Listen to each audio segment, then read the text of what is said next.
Good morning. दो lecture हम लोग का हो चुका है ना केमिस्ट्री इन एवरीडे लाइफ में। पहला लेक्चर हो चुका है, दूसरा लेक्चर हो चुका है, ये थर्ड लेक्चर हम लोग का आज होगा।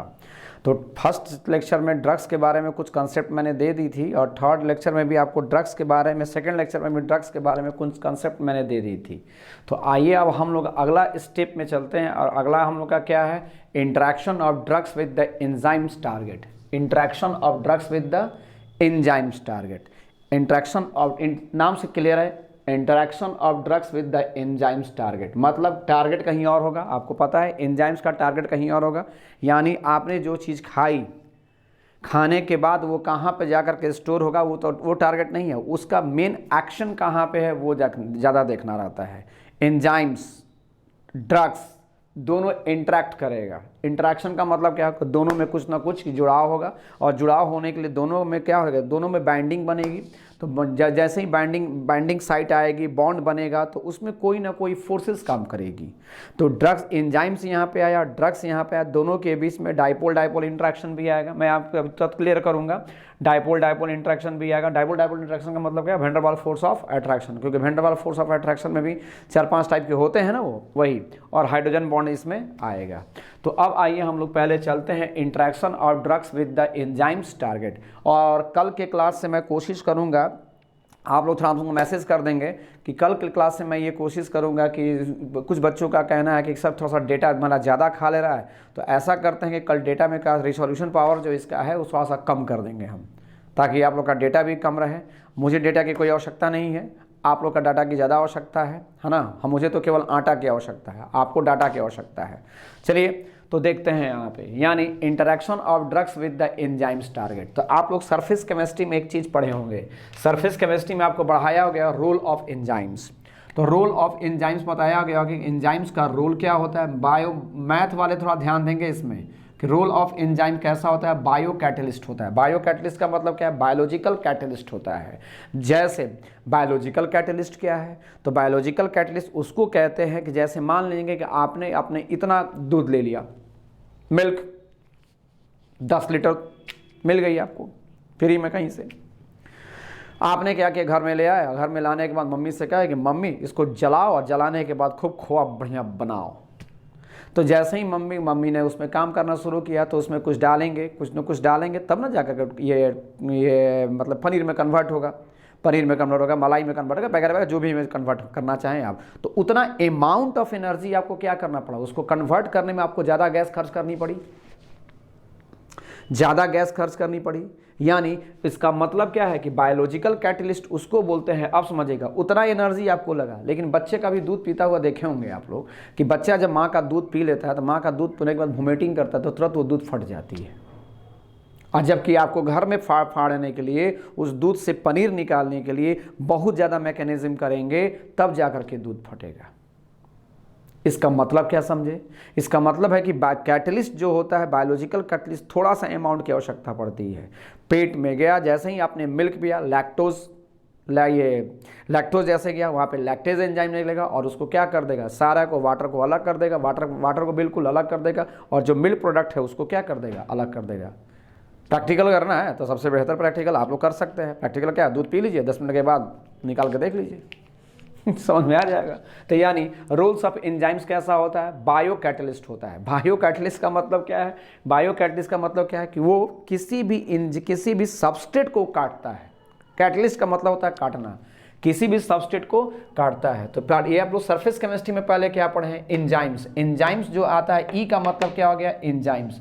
एंजाइम्स का मतलब मान लीजिए कि लैक्टोज आपने ये लैक्टेज आपके बॉडी में निकला, सबस्ट्रेट का मतलब क्या हो गया, लैक्टोज जो आपने खाया, मतलब रिएक्टेंट मॉलिक्यूल आपने खाया। तो इस एंजाइम्स जो बना होता है, वो एमाइनो एसिड उसमें एंजाइम्स बनाता है। एंजाइम्स भी क्या होता है, एमाइनो एसिड प्रोटीन का बना होता है।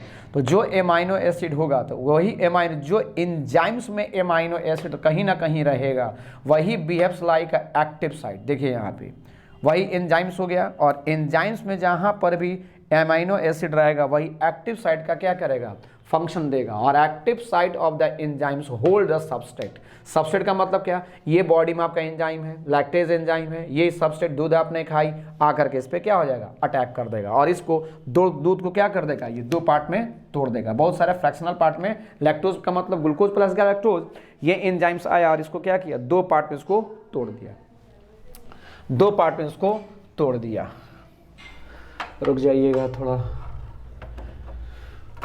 तो इसका मतलब क्या हो जाएगा कि बिहेव्स एमाइनो एंजाइम्स का एक्टिव साइट, एंजाइम्स का एक्टिव साइट वो क्या करेगा, behaves like active site. Enzymes का एक्टिव साइट कौन है, एमाइनो एसिड, यानी amino acid behaves like active site and active site of the enzymes hold the substrate. Substrate को पकड़ लिया, होल्ड्स द सबस्ट्रेट, और जैसे ही सबस्ट्रेट को पकड़ेगा तो एंजाइम सबस्ट्रेट क्या बन जाएगा, एक कॉम्प्लेक्स बन जाएगा। देखिए यहाँ पे ये एक्टिव साइड आया, ये क्या हुआ मेरा ये सबस्ट्रेट आया, तो एंजाइम सबस्ट्रेट दोनों क्या हुआ, मिल गया यहाँ पे।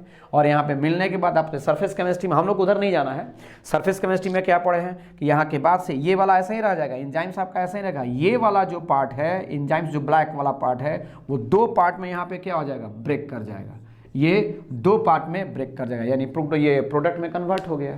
तो वही यहाँ पे लिखा हुआ है, यानी both are enzymes and substrate, both are attached with the each other due to the, किसके द्वारा, ऑब्जेक्टिव है ये, hydrogen bond and van der Waals force of attraction. दूसरा ऑब्जेक्टिव यहाँ पे कहाँ छिपा है, यहाँ पे एंजाइम्स में कौन से एक्टिव साइट होते हैं, एमाइनो एसिड कि जो पोलर बॉन्ड होते हैं वही उसके एक्टिव साइट होते हैं।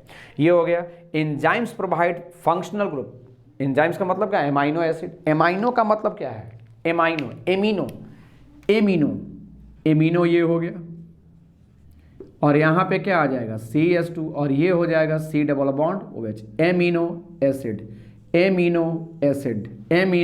एसिड। तो वही कह रहा है यहाँ पे कि तब इसमें पोलर यहाँ पर भी है, यहाँ पर भी पोलर है, नाइट्रोजन ज़्यादा इलेक्ट्रोनेगेटिव, ऑक्सीजन ज़्यादा इलेक्ट्रोनेगेटिव, पोलरिटी के कारण। वही कह रहा है enzymes provide functional group and which is attached with the substrate. Substrate के साथ क्या करता है, वो अटैच हो जाता है and carry out chemical reaction, और वहाँ से वो क्या करता है, केमिकल रिएक्शन को क्या करता है, प्रोसीड करता है। स्क्रीनशॉट। नेक्स्ट हम लोग का आएगा ड्रग एंजाइम इंटरेक्शन।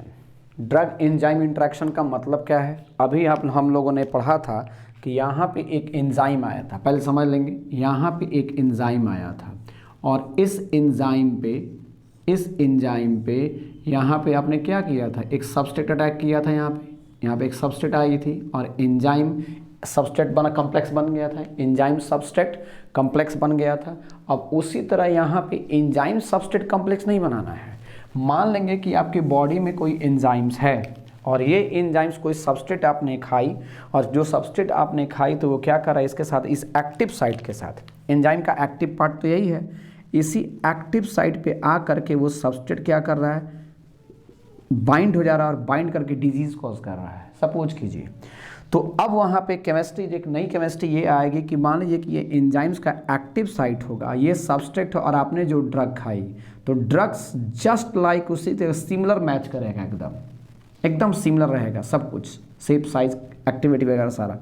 अब यहाँ पे दोनों एक साथ आएंगे, अब दोनों में कॉम्पिटिटिव इनहिबिटर, कंपटीशन लगेगा। ये क्या करेगा, ये ड्रग्स जितना तेज़ी से ये आकर के इस पे अटैक करके डिजीज़ कॉज करेगा, उससे ज़्यादा ये क्या करेगा, तेज़ी से इस पे आकर के अटैच हो जाएगा और एक्टिव साइट को अटैच कर करके एक्टिव साइट को क्या करेगा, ब्लॉक कर देगा, ताकि ये नहीं आए और आपका डिजीज़ कॉज नहीं हो। तो इसी को हम लोग बोलते हैं drugs enzyme interaction. Drugs enzyme interaction, इसमें क्या होगा, ड्रग्स इनहिबिट, यही ना ड्रग्स है, इनहिबिट का मतलब रोक देता है। Drugs inhibit any activity of the enzymes, enzyme की सारी एक्टिविटी को क्या किया, ब्लॉक कर दिया, आकर के जुड़ गया, ब्लॉक कर दिया, इसको जगह ही नहीं मिला।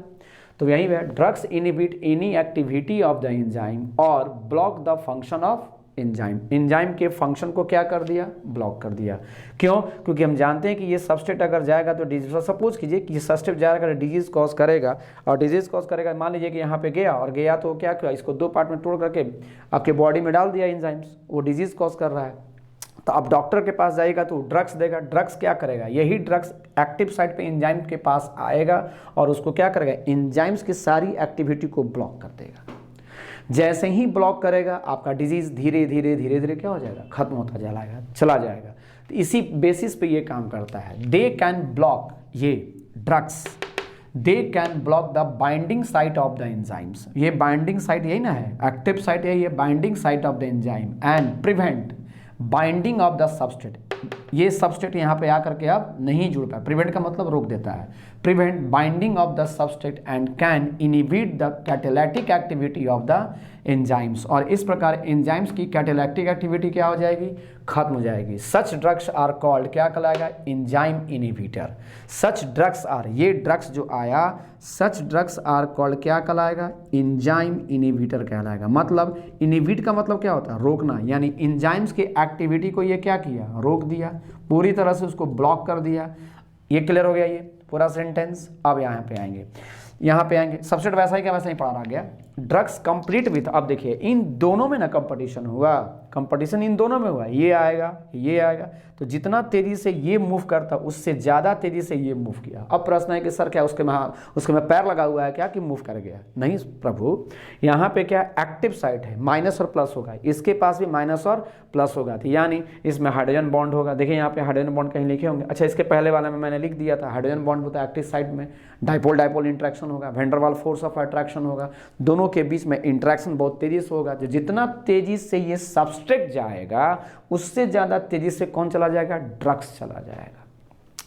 तो यही कह रहा है कि drugs complete with the natural substrate, drugs compete with, compete का मतलब क्या होता है, मतलब कंपटीशन में है, तो drugs compete with the natural substrate for their the attachment on the active side. ये कह रहा है हम जाएंगे, ये कह रहा है हम जाएंगे active side of the enzyme and such drug, इसका मतलब क्या, ड्रग्स आगे चला गया, एक्टिविटी को रोक दिया, एंजाइम्स की एक्टिविटी को ब्लॉक कर दिया, यानी सच ड्रग्स आर कॉल्ड क्या कहलाएगा, competitive inhibitor. Such drugs are called competitive inhibitor. अब अगर आ गया एंजाइम की कॉम्पिटिटिव इनहिबिटर किसको कहते हैं, तो कॉम्पिटिटिव इनहिबिटर ड्रग्स से रिलेटेड होती है, एंजाइम्स और ड्रग्स से रिलेटेड होती है। केवल आपको फिगर बनाना है, ये फिगर बनाना है, ड्रग्स ले लेना है, एक सबस्ट्रेट लेना है, ड्रग्स को क्या करना है, तेजी से अटैक करा देना है और ड्रग्स एंजाइम ड्रग्स सबस्ट्रेट बना देना है। ये दिखा रहा है क्या कि जितना तेजी से ये मूव करना चाहिए था इसको, उतना उससे ज़्यादा तेजी से ड्रग्स मूव कर गया और इस प्रकार ये कंपटीशन में ये आगे निकल गया, इसीलिए इसको कहते हैं कॉम्पिटिटिव। और ये क्या किया, इसके एंजाइमेटिक एक्शन को रोक दिया, इसीलिए कॉम्पिटिटिव इनहिबिटर कहते हैं। क्लियर, जल्दी आएंगे। अब देखेंगे कि ड्रग्स का दूसरे तरीके से भी कभी कभी एंजाइम्स पे अटैक कर देता है। ड्रग्स जो है एंजाइम्स पे कभी कभी दूसरे साइड पर भी अटैक कर देता है। दूसरे साइड पर अटैक करते कैसे कर देता है कि वैसे मान लीजिए कि जैसे ये हुआ आपका एंजाइम्स हुआ और एंजाइम्स का ये एक्टिव साइट हुआ, और जैसे ही एक्टिव साइट है तो ग्रीन कलर वाला तो ड्रग्स था, ग्रीन कलर वाला ड्रग्स था, और ये ब्लू कलर वाला हम लोग का क्या था, सबस्ट्रेट था। सबस्ट्रेट यहाँ पे आना चाह रहा है, अगर सबस्ट्रेट आ गया और सबस्ट्रेट एंजाइम बन गया तो हो सकता है इट में भी पॉसिबल को डिजीज कॉज कर जाए। तो ड्रग्स जैसे ही आप खाएंगे लेंगे तो वो ड्रग्स क्या करता है, कभी कभी अगर मान लेंगे कि इसके शेप एंड साइज का हमको ड्रग्स नहीं मिल पा रहा है, या इसका केमिकल जितना जो केमिकल नेचर है उस केमिकल नेचर का ड्रग्स हमको नहीं मिल पा रहा है, सेम शेप एंड साइज का नहीं मिल पा रहा है, या सेम एकदम मतलब कि उसी के इक्विवेलेंट नहीं मिल पा रहा है, तो अब वो ड्रग्स ऐसा ड्रग्स बनाया जाएगा जो ड्रग्स क्या होगा, एंजाइम्स के किसी भी साइट पर जा कर के वो अटैच हो जाता है, और जहाँ जिस एंजाइम के जिस साइट पे यहाँ कहीं पर भी, तो जिस साइट पर जा कर के अटैच होता है दिस इज कॉल्ड कहलाता है एलोस्टेरिक साइट। जहाँ पर अटैच होगा वो एलोस्टेरिक साइट, और एलोस्टेरिक साइट पर अटैच होगा। अब ये क्या करेगा, इसके एक्टिव साइट को सीज कर लेगा, यानी इनहिबिटर ड्रग्स कहलाएगा। क्यों, क्योंकि एक्टिविटी इसको क्या करिए, इसकी एक्टिविटी को, एंजाइम्स की एक्टिविटी को ये सीज कर लिया, यानी अब ये सबस्ट्रेट आना भी चाहेगा तो नहीं आ पाएगा। जैसे ही ये दवा आपने खाई, एंजाइम्स के पास गया, एंजाइम्स में जैसे ही दवा अटैच हुआ, अटैच होते ही ये क्या करेगा, इस एक्टिव साइट का जो ऐसे शेप बना हुआ ताकि ये सबस्ट्रेट आएगा और आकर के जुड़ करके डिजीज कॉज करेगा। जब तक ये आएगा तब तक दवा यहाँ पे अटैच करके ऊपर वाले का शेप एंड साइजे बदल दिया। जैसे घरों में नहीं होता है कि कोई इंसान आने वाला है तो आने वाला है बैठने के लिए देने, बैठने के लिए तो हम क्या कर कुर्सियाँ हटा देंगे, आओ बैठो देखते हैं कहाँ बैठता है। जस्ट वही बात है। तो शेप एंड साइज बदल गया यहाँ पे। तो जैसे ही इसका शेप एंड साइज को यह बदला, ये शेप एंड साइज जैसे ही बदला यानी active site with the change shape. अब प्रश्न है कि इसको शेप को चेंज किया कौन? ये ड्रग्स जो आपका इनहिबिटर की तरह बिहेव कर रहा है, जो एक्टिव जो ये एलोस्टेरिक साइट पे जाकर के जुड़ा हुआ है। एलोस्टेरिक साइट इसको कहते हैं, जहाँ पे एंजाइम्स में जहाँ पे वो जुड़ेगा, एक्टिव साइट को छोड़ करके जहाँ पे वो जुड़ेगा एलोस्टेरिक साइट कहलाता है। तो इनहिबिटर ऑक्यूपाइंग एलोस्टेरिक साइट से यहाँ पे आ गया।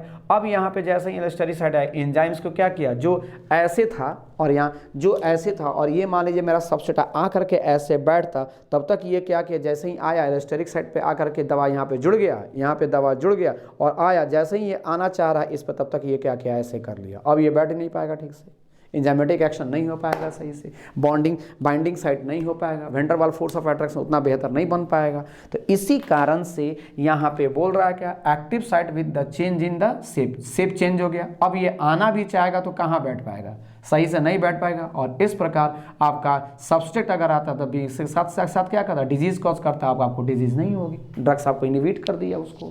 तो उसी चीज को यहाँ पे लिख दिया गया है। Some drugs do not bind to the enzymes.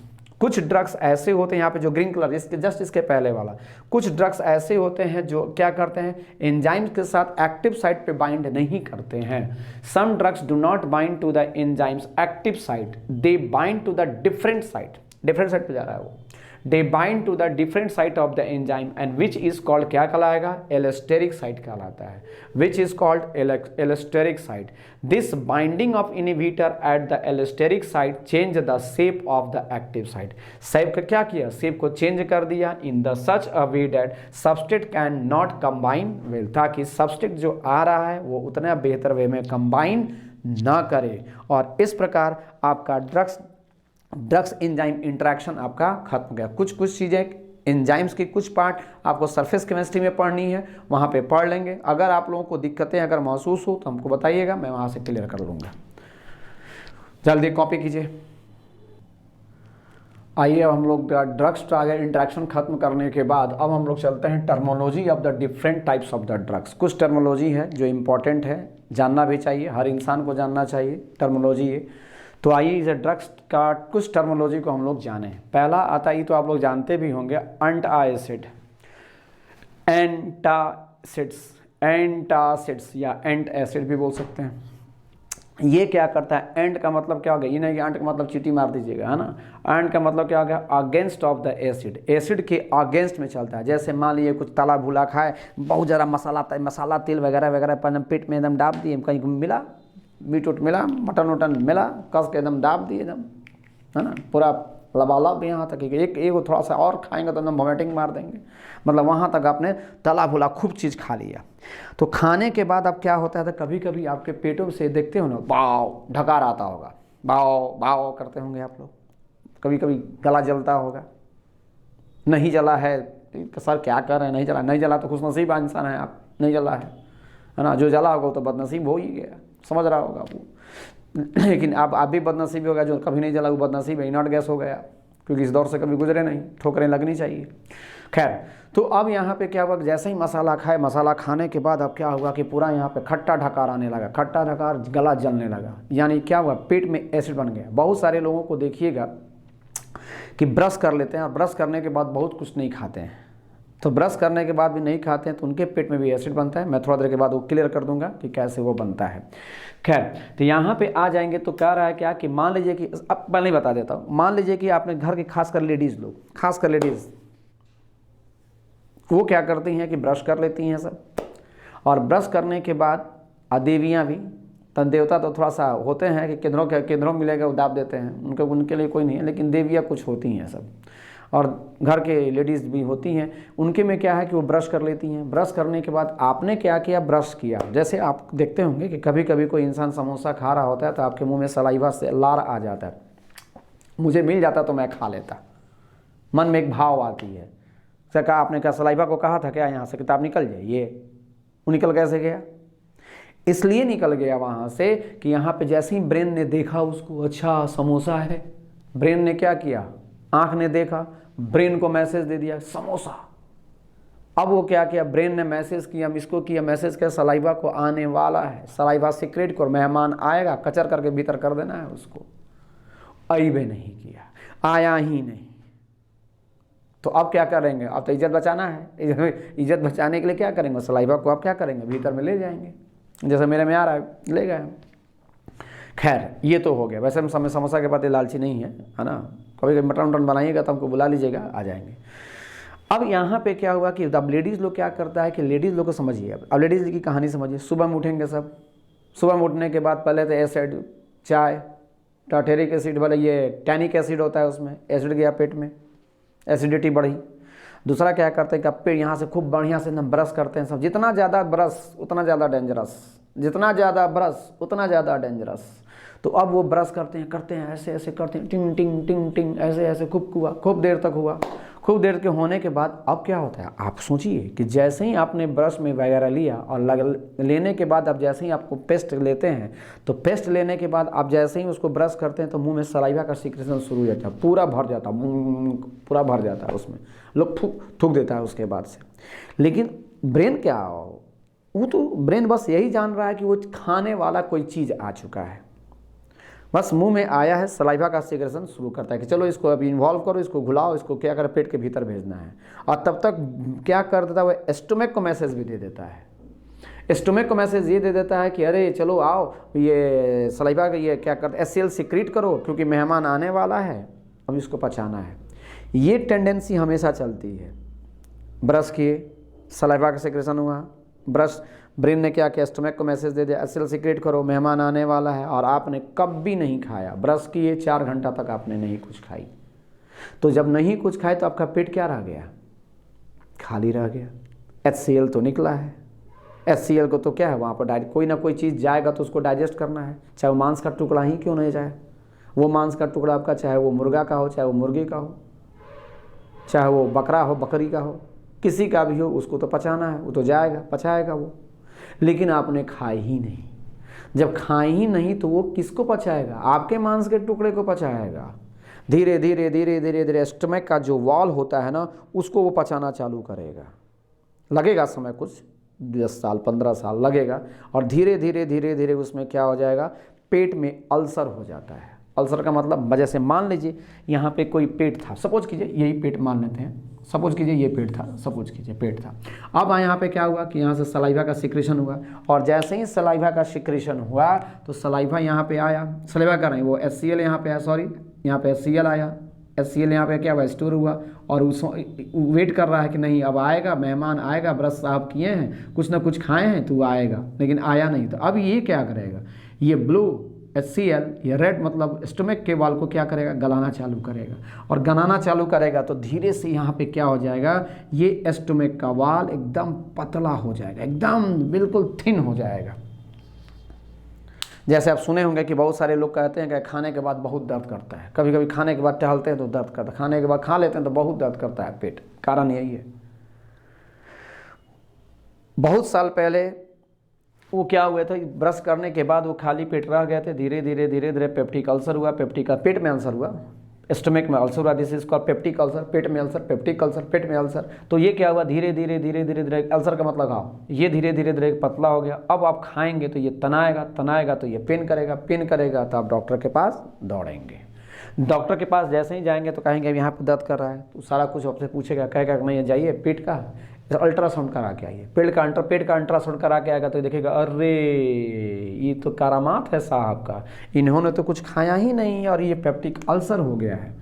अब वो क्या करेगा, पेप्टिक अल्सर में क्या करेगा, अभी समझ लीजिए, मैं उसको बस समझा दूंगा उसके बाद से। जैसे ही अल्सर होगा तो अब इसको क्या करेगा, यहाँ से अफेक्टेड पार्ट को यहाँ से हटा देगा, काट देगा। अफेक्टेड पार्ट को हटाने के बाद अब ये और ये दोनों रस्सी को पकड़ेगा, दोनों छोर को पकड़ेगा और इसको यहाँ से इसको जोड़ देगा ऐसे। लीजिए, अब पेट जो था इतना बड़ा था, जो बचा रहे थे खूब जिंदगी में, है ना, वो पेट अब क्या हो गया, इतना छोटा हो गया और बच गया। और भूखे रहिएगा और छोटा कर देगा वो। तो धीरे धीरे अफेक्टेड पार्ट को हटाया, अफेक्टेड पार्ट को हटाने से ये क्या हो जाएगा, पेट थोड़ा सा छोटा हो गया आपका। तो इसलिए आपने क्या किया, डॉक्टर को सुबह सुबह ब्रश करने के बाद अप्रॉक्सीमेटली 3 रुपये की या 5 रुपये की मान लेते हैं, 5 रुपये की क्या आती है, बिस्किट आती है। 5 रुपये के बिस्किट से क्या हुआ, 30 दिन खाए, 30 दिन का मतलब क्या हुआ, 150 रुपये खाए। 150 का मतलब 12 से करेंगे तो अप्रॉक्सीमेटली 180 आएगा, 18,000 रुपये आएगा, 1800 रुपये लगेगा। 10 साल खाए, 1800 रुपये मात्र। 5 रुपये की बिस्किट रोज अगर सुबह खा लेते हैं तब भी, वैसे तो चना मूंग बहुत अच्छी चीज़ है, और भी मार्केट्स में ओट्स वगैरह भी बहुत अच्छी चीज़ है। तो 1800 वहाँ पे ले लिया। 1800 को क्या करेंगे, अब 20 साल से गुना करेंगे तो आपका 36,000 रुपये बचा सुबह के नाश्ते से। 36,000 रुपये बचा है। डॉक्टर के पास जाइए, कहेगा कि 36,000 पहले यहीं पर दे दीजिए, एक बार लीजिए। इंस्टॉलमेंट में आपको रोज़ आपको 5 रुपये लगाना था, और वहाँ पर एक बार में 36,000 रुपये दे करके चले आए। होशियारी क्या कहती है, रोज़ 5 रुपये खा लीजिए, खा लीजिए। ब्रश कीजिए, और ब्रश करने के बाद इंसान को इसीलिए कहा जाता है कि ब्रश करने के बाद कुछ ना कुछ खा लेना चाहिए। रीज़न बस यही है। आइए सीख गए, अब अगली तरफ हम लोग मूव करते हैं। तो मान लीजिए तना भुना खाए या खाली पेट रहे, तो तना भुना या खाली पेट रहे तो क्या हुआ, पेट में HCl का सीक्रेशन शुरू हो गया, पेट में HCl हो गया। अब क्या हुआ, एक्सेस एसिड अगर हो गया, अगर ढकार आएगा, खट्टा ढकार आएगा, बहुत सारा इफेक्ट करता है वो। तो कह रहा है कि 10, अब उसी एसिड को न्यूट्रलाइज करने के लिए जो हम दवा लेते हैं, this is called ant acid कहलाता है। This is called ant acid या एंटा एसिड भी बोल सकते हैं, वही आपका है। उस एसिडिटी को खत्म करने के लिए, खट्टा डकार आएगा, गैस बनेगा, बहुत सारी कहानियां ये कहता है ये। तो यानी क्या हो जाएगा, द सबस्टांस और drugs which are use to neutralize the excess acid in the stomach, excess acid in the stomach and raise the pH at the किस पे, अप्रोप्रिएट लेवल पे। एसिडिटी घटाएगा, pH बढ़ेगा उसका, and raise the pH at the appropriate level are called, क्या कहलाएगा, and acid कहलाएगा। ये क्लियर हो गया। मतलब एसिडिटी को खत्म करने के लिए जो हम दवा लेते हैं, this is called and acid कहलाता है। वो pH के लेवल को क्या करता है, रेज करता है। अब आप इतना खाए, बेस इतना खाए, लेकिन एसिड निकल गया इतना, हमेशा आप क्या करेगा, लाइए एसिडिटी रहेगा, खट्टा ढका रहेगा, आपका पेट धीरे धीरे धीरे धीरे कमजोर होता चला जाएगा। बहुत सारी कहानियां कहता है ये। खैर, अब यहाँ पे आ जाएंगे तो एंट एसिड आपका 2 प्रकार का होता है। एक होता है सिस्टेमिक एंटा एसिड और एक होता है non systemic antacid. Systemic antacid में याद करेंगे सोडियम बाइकार्बोनेट रहता है, sodium bicarbonate, sodium bicarbonate, sodium bicarbonate. आप जानते हैं सोडियम बेसिक इन नेचर होता है और कार्बोनेट भी आपका 2 नेगेटिव है, तो ये भी क्या है, बेसिक ही है। तो यानी ये पूरा का पूरा क्या है, बेस है। ये पूरा का पूरा आपका बेस है, तो बेसिक इन नेचर हुआ ये। तो ये एसिड है, आपने बेस खाई, न्यूट्रलाइज करेगा। लेकिन प्रश्न है कि दवा खाए, अब कितना दवा, इतना एसिड निकला है, कितना एसिड है, कितना एसिड है, कितना एसिड है, दवा तो इतना खाए। हो सकता है कि दवा कभी ज़्यादा हो जाए, कभी एसिड ज़्यादा हो जाए, कभी दवा का बेस मतलब बेस की मात्रा कभी ज़्यादा हो जाए, कभी एसिड की मात्रा पेट में ज़्यादा हो जाए, तब क्या होगा। अब देखिए, तो ये जैसे ही खाएंगे तो ये डिक्रीज एसिडिटी को खत्म करेगा, but cause systemic alkalosis. Systemic math वाले बस इतना ही समझे कि बीमारी है, बायोलॉजी वाले अपना समझ रहे होंगे।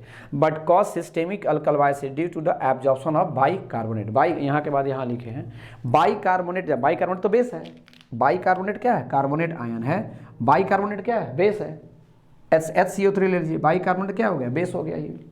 तो ये बेस ना हो गया, एसिडिटी को खत्म करने के लिए मैंने ली और बेस की मात्रा पेट में ज़्यादा हो गई। तब पेट में बेस की मात्रा ज़्यादा हो गई तो क्या करेगा, बॉडी क्या करेगा, ब्रेन मैसेज देगा ना, कह रहे बेस को खत्म करो जल्दी से, एसिडिटी को, और एसिडिटी बढ़ा और निकाल रहा है एसिड। खाए थे कुछ, खत्म करने के लिए कहानी कुछ और। स्टार्टिंग में कुछ दिन के लिए सही रहेगा, लेकिन उसके बाद सही नहीं रहता है। तो वही कर रहा है, decrease acidity but cause systemic alkalosis due to the absorption of क्या हो जाएगा, bicarbonate. Hence acid base balance is disturb. कोई पूछेगा कि इस दवा खाने से एसिड बेस बैलेंस डिस्टर्ब कैसे हो गया, कहेंगे कि सर खा तो लिए, बाइकार्बोनेट है। अगर वो दवा ज़्यादा हो गई तो क्या करेगा, पेट उसको न्यूट्रलाइज करने के लिए एसिड सिक्रेशन शुरू करेगा। अभी थोड़े है कि उन नाप के निकालेगा कि नहीं इतना ही एसिड निकालना है, हो सकता है उससे ज़्यादा भी निकल जाए। तो इसलिए ये हमेशा के लिए सही नहीं होता है, यानी हेंस एसिड बेस बैलेंस क्या हो जाएगा, डिस्टर्ब हो जाएगा। फर्दर एक्सेस सोडियम, सोडियम भी क्या है, basic in nature, metallic oxide, metals basic होते हैं। तो फर्दर एक्सेस में सोडियम, Na का मतलब सोडियम है, सोडियम में कॉज ऑडिमा, एक बीमारी हो गई, and cardiac failure, cardiac failure मतलब हार्ट का, ये भी एक बीमारी हो गई। The cardiac failure in the patient with the renal और द कार्डियक डिस्फंक्शन, रीनल का मतलब किडनी होता है, यानी एक तो बाइकार्बोनेट गया, बाइकार्बोनेट पेट में गया तो सिस्टमिक अल्कलवाइसिस दिया, एक बीमारी ये दे दिया। सोडियम साहब गए थे तो सोडियम में क्या किया, हार्ट फेलियर किए, किडनी फेलियर किए, हार्ट डिस्फंक्शन हुआ। हार्ट डिस्फंक्शन का मतलब क्या हुआ, हार्ट अपना नॉर्मली वर्क नहीं कर रहा है। तो एसिड को, एक ढकार को खत्म करने के लिए, खट्टा ढकार मुंह में तीता हो रहा था, थोड़ा खट्टा लग रहा था, थोड़ा सा गैस बन रहा था, उसकी कहानी को खत्म करने के लिए अपने सोडियम बाइकार्बोनेट ले ली, कार्बोनेट अल्कलवाइसिस दे रहा है, कार्बोनेट अल्कलाइसिस दे रहा है। सोडियम जो है वो क्या कर रहा है, कार्डियक डिस्फंक्शन, कार्डियक का मतलब हार्ट डिस्फंक्शन दे रहा है, अल्कलवाई कार्डियक डिस्फंक्शन हो गया, और रीनल डिस्फंक्शन कर रहा है, ऑडिमा दे रहा है। ये तो बहुत सारी बीमारियां हैं। इसका मतलब है कि सिस्टेमिक अल्कलवाइसिस में जो दवा मार्केट में आती थी सोडियम बाइकार्बोनेट, इसके बाद से यहाँ पे आप लोग लिख लेंगे, यहाँ पे ये एरो यहाँ पे ख़त्म हो रहा है, फिर इसके बाद से यहाँ पे लिखना है, उसके बाद से तब नीचे में आप लोग लिख लेंगे, यहीं पे देखिए हम एरो बना दिए हैं। यानी इसका मतलब हो गया कि सोडियम बाइकार्बोनेट आपको क्या करना है, दवा के रूप में नहीं लेना है। यानी कहेगा क्या कि एसिडिटी एंड एसिड में NaHCO3 क्या ये बेस्ट दवा है क्या एंटा एसिड के लिए, तो कहेंगे नहीं सर ये बेस्ट दवा नहीं है। कॉपी। अब जो आएगा एंटा एसिड का, सिस्टेमिक एंटा एसिड हम लोगों ने कंप्लीट कर ली। अब हम लोग का चलेगा कौन सा, नॉन सिस्टेमिक एंटा एसिड। तो नॉन सिस्टेमिक एंटा एसिड में कौन आया था, सोडियम बाइकार्बोनेट। सोडियम ऐसे ही याद करेंगे, सोडियम बाइकार्बोनेट में सोडियम भी डिजीज कॉज कर रहा था, cardiac dysfunction, oedema, cardiac renal dysfunction कर रहा था। वो बाइकार्बोनेट क्या कर रहा था, अल्कलवाइसिस दे रहा था। ये हो गया, यानी NaHCO3 आपको नहीं लेना है। पहले के लोग लेते थे, अब नहीं लेना है। अब उसमें आया कौन, नॉन सिस्टेमिक एंटा एसिड। तो नॉन सिस्टेमिक एंटा एसिड में जो आएगा उसमें आ जाएगा कौन, दो आपके आएंगे, aluminium hydroxide and magnesium hydroxide. Aluminium hydroxide and magnesium hydroxide आएगा। यही आपका देखिए ना, बेसिक इन नेचर। एसिड आया है, बेस खा लेंगे। This anti-acid are not absorbed after administration and hence acid base balance is not disturbed। कहना क्या चाह रहा है, कहना ये चाह रहा है कि जैसे ही आपने खाई, आपका पेट में एसिड निकला, आपने दवा खा ली, जितना एसिड पेट में था उतना न्यूट्रलाइज कर लेगा।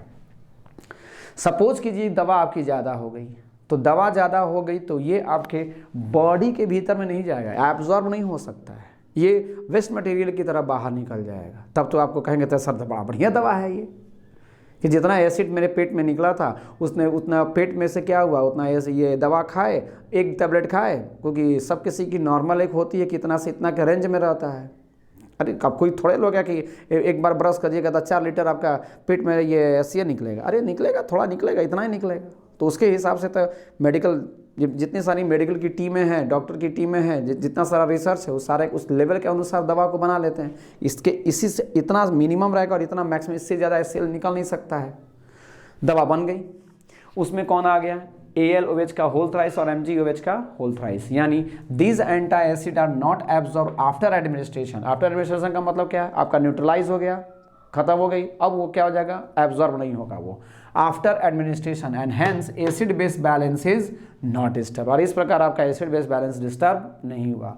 तो ये क्या कर रहा है, दिस ट्रीटमेंट कैन नॉट का ये control only symptom but not the cause. यही एक इसकी डेंजरस चीज़ है। ये जो दवा आई, मान लीजिए जब आपका एसिड निकला, दवा खा लिए, न्यूट्रलाइज हो गया, फिर 2 घंटा के बाद फिर एसिड निकलने लगा, पेट में एसिड, अभी थोड़े पेट में एसिड आया उसको न्यूट्रलाइज कर रहा है, लेकिन निकल कहाँ से रहा है एसिड, उसको वो थोड़े देख रहा है, उसको न्यूट्रलाइज, उसको कहाँ देख पा रहा है, वो तो निकला। अच्छा, कहा तो घर में कोई आएगा तो मारेंगे, लेकिन वो काहे आ रहा है ये हम लोग देख ही नहीं रहे हैं। अच्छा, एसिड निकला, चलो बेस खा लेते हैं, एसिड निकला, चलो बेस खा लेते हैं, एसिड निकला, चलो बेस खा लेते हैं। कहाँ से निकल रहा है, क्यों, कारण क्या है, ये जानने का कोशिश करना है। लेकिन ये दवा उस कॉज को नहीं बताता है, क्यों निकल रहा है। और निकल रहा है तो क्या, चलो उसको न्यूट्रलाइज कर दें, उसको मतलब दवा से उसको रोक दें, ये नहीं करा, केवल एसिड बेस बैलेंस को ही क्या करेगा, मेंटेन करता है बस। तो समझिए, तो this treatment control only symptom and not the cause. ये कॉज को मतलब कारण क्या है उसको खत्म नहीं करेगा, ये एसिड और बेस के बैलेंस को क्या करेगा, न्यूट्रलाइज जरूर करेगा। Therefore with this metal salt the patient can not treat easily. जब तक दवा का असर था तब तक फिट था, फिर दवा का असर फिर ठाए ढकार आने लगा, करने लगा, मतलब खट्टा ढकार आने लगा, मुंह एकदम मुंह में यहाँ पे लाने लगा, जलने लगा, बहुत सारी कहानी, गैस बनने लगी। तो अब यहाँ पर करा therefore with this metal salt the patient can not be treat easily. आसानी वो आप हमेशा रिलीफ महसूस नहीं करेगा इन एडवांसेज। अब क्या हुआ, बार बार आप दवा खा रहे हैं, एसिड निकल रहा है, बेस को दवा खा करके बेस को न्यूट्रलाइज कर रहे हैं, ये चीज़ें आपको लगातार चलाते रहे कि चलो हम अब आपने इसको ज़िंदगी मान ली कि नहीं मेरे पेट में हमेशा एसिड निकलता है, ये दवा खाते हैं तो मेरा ठीक हो जाता है। इसको क्या किया, हमेशा की तरह भूजा की तरह नहीं होता, मुर्री भूजा की तरफ फाँकने लगे दवा को, दवा के बाद लिए फाँक लिए, क्या आता चलिए अब ठीक हो जाएगा। लेकिन एडवांस स्टेज में बार बार ये काम को करेगा तो पेट में बार बार HCl निकलेगा, कॉज पता नहीं चल रहा है, आ रहा है पेट में, ये पता है कि एसिड आ रही है, लेकिन कहाँ से क्यों आ रही है ये पता नहीं चल रहा है। तो आप क्या करें, न्यूट्रलाइज कर लें, फिर खत्म हो गया, फिर आया तो पेट को क्या करेगा, वही जो बताए हैं, पेट पर क्या करेगा, उसके वॉल पे अटैक करेगा और अल्सर दे देगा, वो घाव दे देगा। वही कह रहा है ये कि therefore with these metal salt the patient cannot treat easily, hence in advanced stage ulcer becomes life threatening। Ulcer उसमें हो जाएगा, घाव हो जाएगा, and its only treatment is the removal of the affected part of the stomach। आपका ये clear हो गया है। अब यहाँ पे आ जाएंगे तो ये जो आता है, मान लीजिए कि दवा खाए, दवा खाने के बाद न्यूट्रल हो गया, फिर एसिड निकला। प्रश्न है कि एसिड निकाल कहाँ से रहा है, वो हिस्टामिन है, आपके बॉडी में हिस्टामिन निकल रहा है।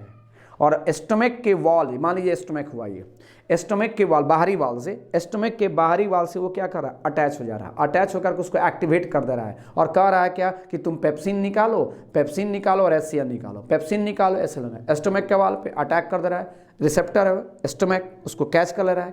कैच करने का मतलब उस दवा को कैच कर रहा है, इसका मतलब स्टमक क्या होगा, रिसेप्टर हो गया, रिसीव कर ले रहा है उसको, रिसेप्टर हो गया। अब वो क्या कर रहा है, स्टमक के वाल पे कौन, हिस्टामिन उस पर क्या कर रहा है, अटैक कर दे रहा है। जैसे ही उस पर अटैक कर रहा है पेट में HCl फिर शुरू हो जा रहा है।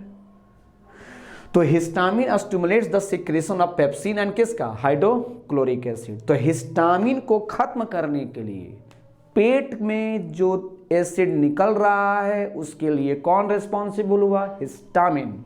तो हिस्टामिन को खत्म करने के लिए जो दवा आप लेंगे वो क्या हो जाएगा, एंटीहिस्टामिन्स ड्रग्स हो जाएगा, एंटीहिस्टामिन्स ड्रग्स। और एंटीहिस्टामिन्स जो एसिडिटी को कम करवा, हिस्टामिन्स बहुत सारे हैं, अभी आगे पढ़ाएंगे इसको हम। एसिडिटी में ये हिस्टामिन बहुत प्रकार के होते हैं, लेकिन एंटीहिस्टामिन्स ड्रग्स वो होता है जो एंटीहिस्टामिन्स ड्रग्स वो है जो हिस्टामिन को खत्म करता है ओनली पेट के लिए, ओनली स्टमक के वाल के लिए, ओनली HCl को, पेप्सिन के सिक्रेशन को रोकने के लिए केवल यही एक दवा है, साइमिटाइडाइन है ना। अब आएंगे, इसी को कहेंगे साइमी का मतलब सी, और टाइड, ये देखिए साइमिटाइडाइन का मतलब सी हो गया, और टीगामेट होते हैं, टीगामेट का मतलब ता, तो सी ता, यानी साइमिटाइडाइन को आपके मार्केट में टीगामेट के नाम से बेचा जाता है।